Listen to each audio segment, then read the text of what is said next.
ये है गांव की हालत। पूरे गांव वीरान हो चुके हैं। आज मैं यहाँ पर आया हूँ। जिन गांवों की बात मैं कर रहा था कि यहाँ के लिए सड़क 2 दशक से लोग मांग कर रहे थे, धीरे धीरे यहाँ से पलायन होना शुरू हुआ और बड़ी दुखद स्थिति है। यहाँ पर मूलभूत सुविधाओं का अभाव, जबकि यहाँ पर मिलेट, जो ऑर्गेनिक खेती, जो जौ, मड़ुआ आदि की बहुत भारी तादाद में होती थी कभी, और आज ये जगहें वीरान हो चुकी हैं। और इसमें कोई संदेह नहीं कि उत्तराखंड बनने के बाद भी जो सरकारें आई, चाहे वो कांग्रेस की हो या भाजपा की, सब ने एक निराशाजनक स्थिति ही पैदा की। भाजपा आई, सोचा था कि ये तो कुछ करेंगे, लेकिन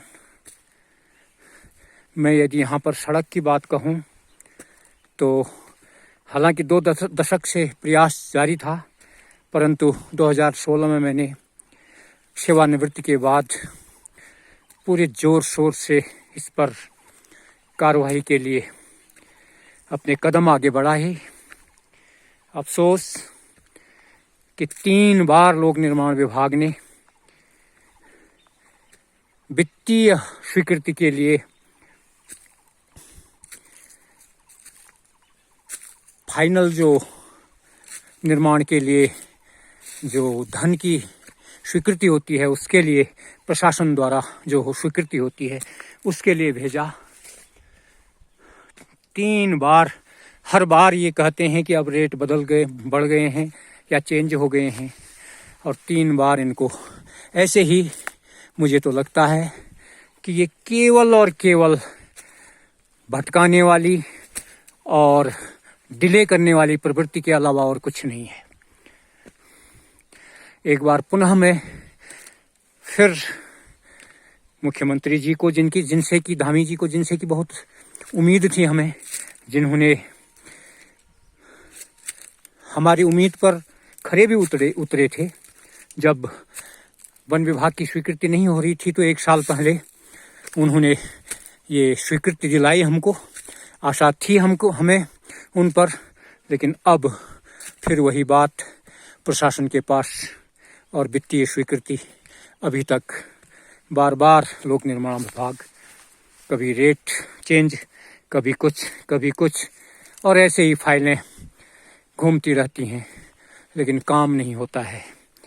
मैं तो मोदी जी से भी निवेदन करूंगा कि ऐसे प्रदेश, जिस प्रदेश ने दोबारा भी भाजपा की सरकार दी और 5 MP भाजपा से यहाँ से जीत कर गए, जहाँ तक अजय टम्टा जी की बात मैं कहूँ तो उनका भी इन कार्यों में जो उदासीन ही रहे हो, निराशाजनक उनकी कार्रवाई है, और जिसके कारण जनता उनसे खुश नहीं है अभी।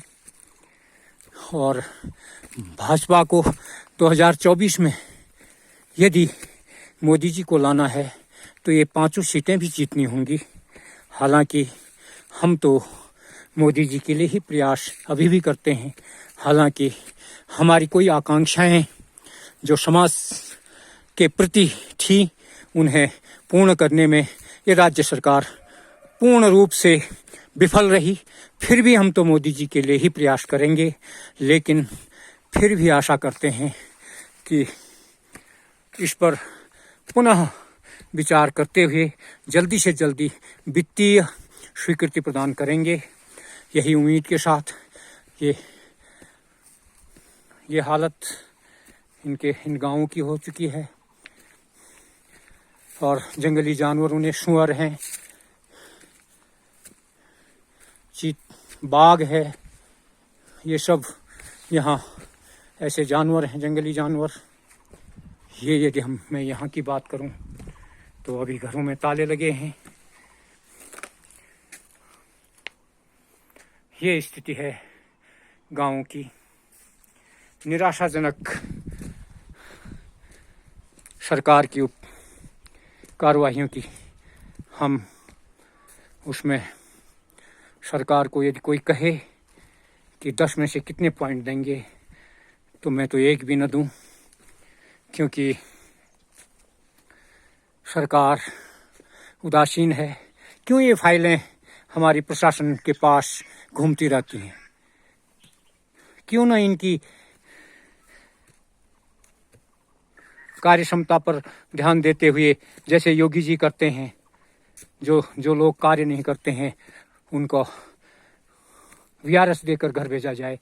नए बच्चों को, नए लोगों को रोजगार मिलेगा और वो मेहनत से काम करेंगे।